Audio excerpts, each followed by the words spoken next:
Hello and welcome to another episode of MB Dialogues. In today's discussion, we will be dealing with a topic that never ceases to interest us: home loans.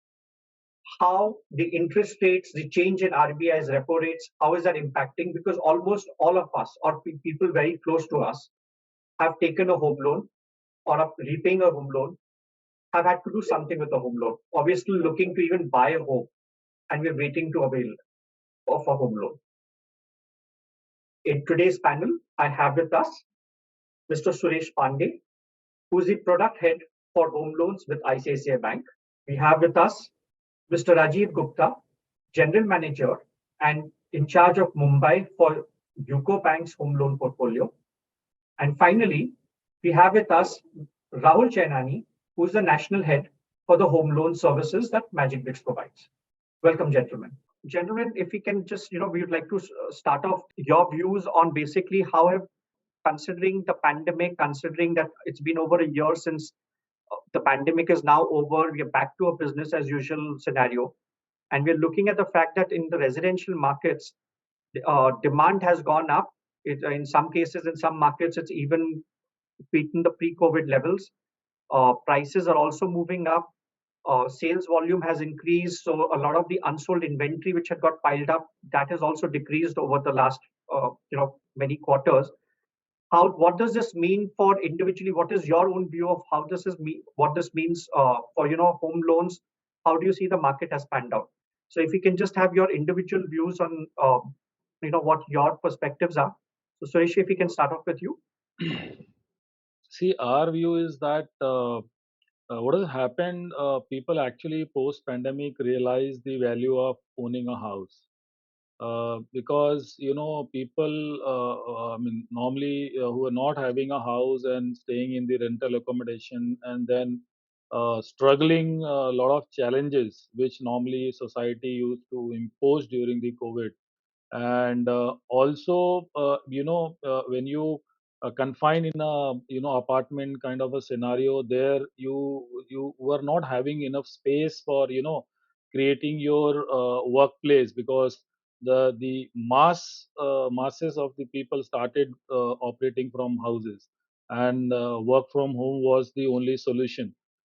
So that's where people started feeling the need of their actually housing, and that's the reason we saw that the demand, not from an investment perspective, but really from the consumption perspective, has really gone up. And that is what actually led, if you see in last 3 years, the supplies have not increased, consumption had gone up, and that resulted into the overhang inventory to go down. And the trend is continued, and in short and mid term, we are very strongly we believe that this trend is going to be there. So housing demand and people upgrading largely from 1 bhk to 2 bhk, 2 to 3 bhk, based on the capacity and the kind of income level individual family belong to. That upgrade is happening, and people are more and more moving towards the self consumption for housing needs. Rajiv, any views that you'd like to share?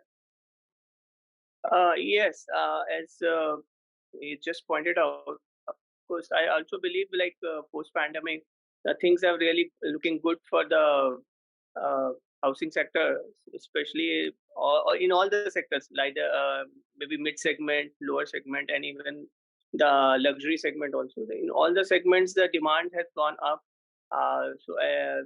Of course, even in some cases, it is beyond the pandemic demands, or in some cases. I was just going through one of the data.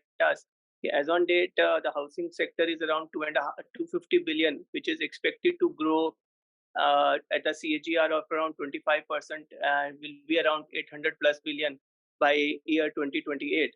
Definitely, it is looking very good, and in the days to come, the demand will continue. So it is looking good for the housing, and as he told rightly, like now people are actually looking for the consumption rather than for investments. So definitely things are looking good for the housing sector. Yes, correct. Rahul, any views that you'd like to share in terms of what you have noticed? No, so Siddharth, exactly the way both Suresh and Rajiv said that what happened during the pandemic, people had a chance to look into their own personal life, and there was a lot of introspection which was involved. And people realized that having a decent house or maybe having a owned house will reduce their hassles and all, right? And so increasingly people are going beyond their budget and they're trying to take a big house and achieve their own one. And earlier the way they used to invest in a lot of other properties where there was no plan of residing, etc. That has slightly taken a backseat, and people have started investing completely on the house where they will consume.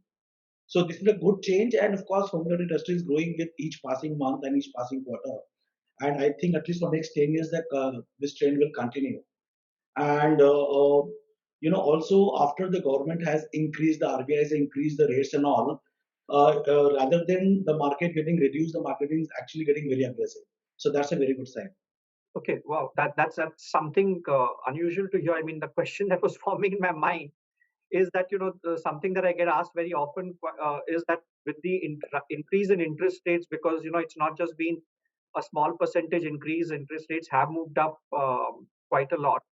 Is that the one of the things that everyone would like to understand from, especially from the banks, from Suresh from you and from Rajiv from you, is that what have you seen has been the impact on the business? I mean, given that the fact that actually interest rates have moved up, uh, has the demand dampened in any way? Is it same? Is it increasing? I mean, Rahul is saying that actually demand has become more aggressive. So, anything that you can share on that? See, what I very strongly feel, and if you compare the interest rate for housing loans, it has gone back to the level pre-COVID. So it is not that, the comparison itself is wrong, because what we compare when the repo rate had gone down to 4% and then now it is increased to 6.5%. But when the repo rate cut had happened, right in the beginning of the COVID, to my understanding, it was from 5.15% to 4%. There was 115 basis points cut in the repo rate. And to some extent, it has gone up to 250 basis points. But effective rate, if you look at in the market for housing loan, is anything between 850 to 9% kind of a range. That all depends on the customer bureau score and other risk categories criteria defined by banks. Uh, what actually has impacted, if you ask me, other than rate of interest, is that we have seen that because of input cost increase, the real estate prices have gone up. And second, if you look at the disposable income left in the hand of consumer, that also has reduced to some extent, which actually has impacted the lower strata of the consumer, where the loans up to 30 lakhs will see the maximum impact of rate of interest, because 2.5% increase uh, ideally should not be no, not be compared. If you compare with the pre-COVID rate of interest levels, it is almost same. But on one hand, inflation and the rising interest rate, you can say partially, and then the rising cost of the property has impacted loans or properties below 30 lakhs. But the salary income or the income levels of consumers, anything above 9 lakhs to 10 lakhs on an annual basis, that has not seen that much impact. That's our view, and various data points also suggest that luxury and mid segments are growing, and actually the affordable segment has got impacted. Yes, of course, there is some demand weakness, some very little, but if you see year on year or quarter on quarter, there is definitely the housing is going up. So, but yes, if this scenario continues a bit longer, then definitely there could be some challenges. But otherwise, luxury and mid segment definitely they are growing pretty well. So that way there's no challenge in that. Okay. So Rahul, what do you have to say? I mean, from a Magicbricks perspective, when you're looking at clients who are approaching y'all for getting loans, which segment are you seeing most of these loans requests coming in from? No, so it is across all, honestly, Siddharth, but largely earlier there used to be a very limited, demand for high ticket size and mid segment size, as Suresh and Rajiv both are highlighting. And largely it was more for affordable housing, or maybe the average ticket size used to be 50 to 60 lakh on an average, right? Now, suddenly after COVID, we are seeing the ticket size has gone up to 75, 80 lakh, the average ticket size. And people are increasingly demanding for maybe a housing society. People are not preferring builder floor, etc. So their demand and their pattern has changed. And second, interestingly, I could speak to many customers myself to understand with increasing interest rate why the demand is increasing. What is the rationale behind it? One, of course, as an ex-banker, I understand this repo rate will keep on changing and impacting the all the interest yields, etc. But another view they had was that since housing loan is a high cycle loan, high tenure loan, right? The average tenure would be in the range of 15 to 20 years. So they are saying that it is a cyclic thing, right? So every we will see multiple cycle in this 20 years. Currently, it is 8.5.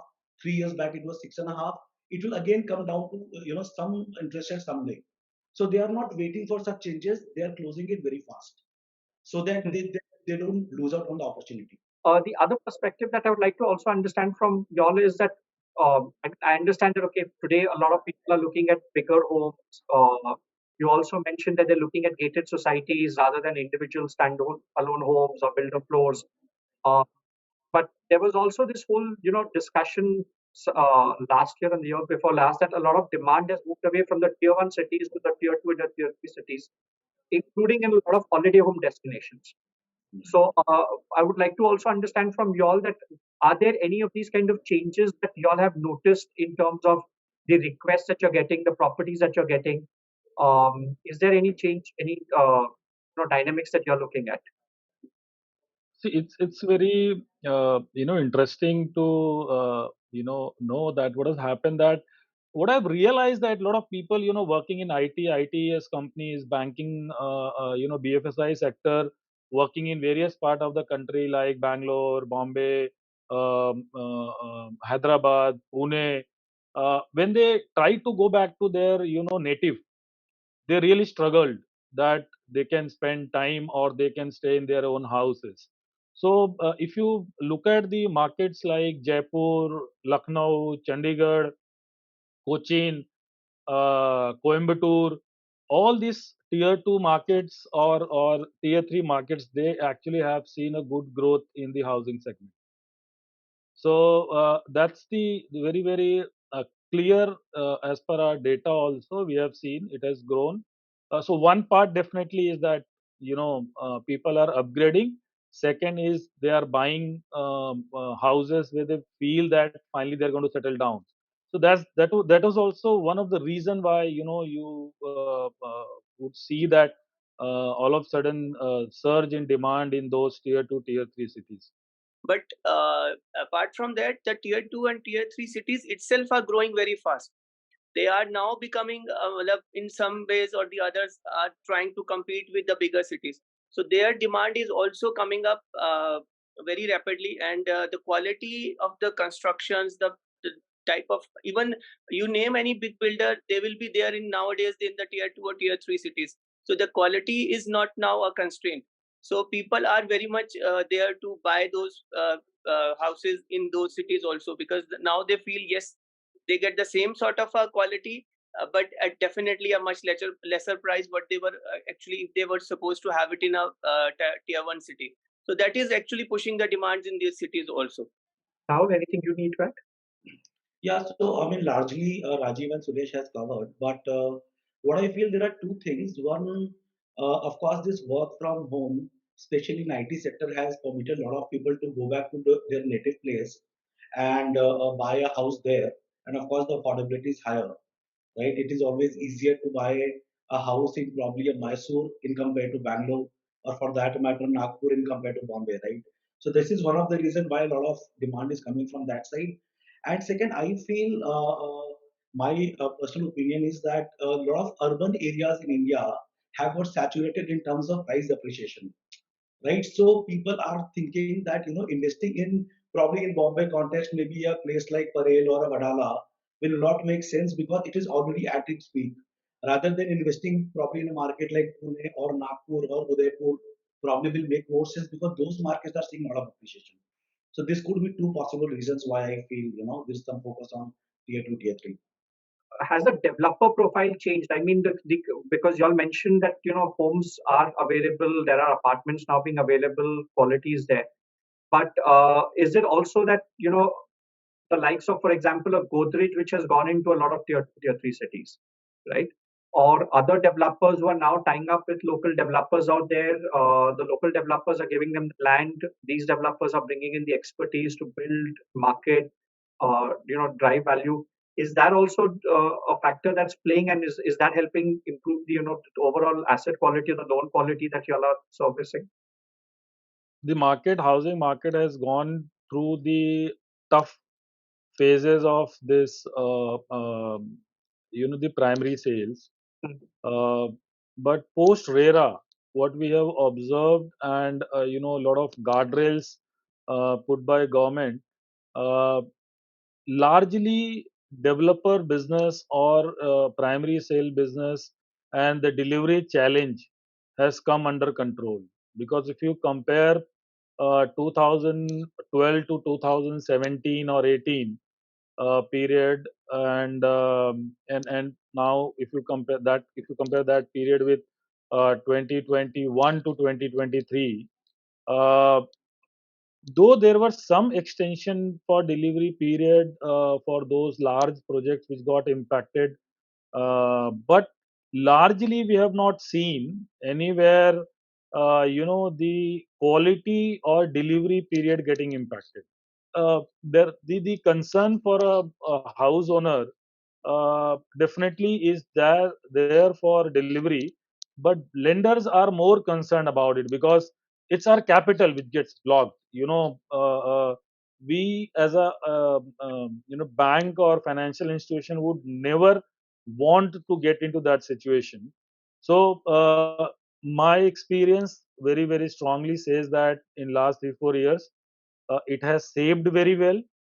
Lot of confidence got built again, and thanks to all the regulatory bodies and the guardrails which is put, and then shaking hands between the large player and mid-size player or small size player, and building a JV and delivering the projects, quality and speed both. I think for last 3 years we have not seen much challenge in the market. This session has been a great insight. Thank you very much for your time.